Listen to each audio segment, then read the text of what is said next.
Okay, so today, ano tayo? Drive tayo. Galing na ako ng market today.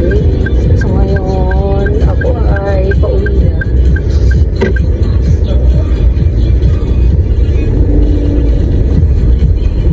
So, yes. So today I'm now driving back home. Pero, hinatid ko rin anak ko si Clarice. And then, after ko maghatid, namalengke na. Okay, so far, itong aking sasakyan is very, very efficient. Matipid sa gasolina kasi maliit lang siya sasakyan. Tapos, I think, best siya dahil talagang good siya for errands to errands na mga malalapit lang at hindi naman kailangan ng mga pagmalakasang pagprobinsya. So, it was great and yan, parang marinig yung ata yung sounds ko. Patay ko muna. Ayan. Kasi, may sounds din. Okay, ito naman kanina nakikinig ako ng mga some inspirationals and audiobooks. So, kasi ganun talaga minsan. So, I really thank the Lord kasi it is really, this one is really, may isa sa mga wish list ko.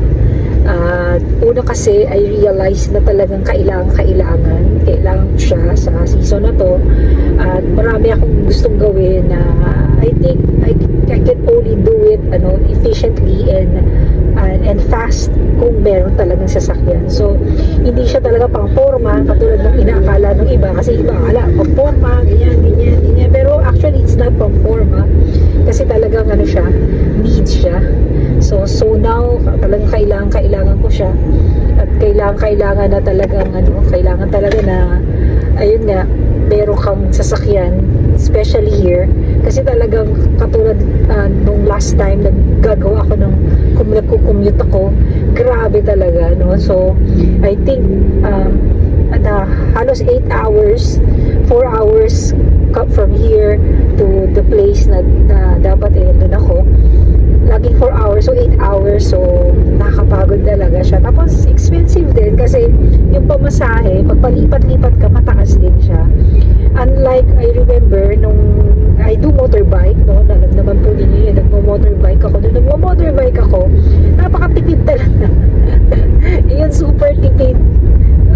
Super tipid siya kasi, dahil siya I think 150 lang ata yung doon gas napakatipid tapos talagang yun nga talagang ibig sabihin napakatipid sabihin na natin super tipid kaso nga lang that the challenge there is yung talaga pagod yung katawan mo napagod ka talaga kasi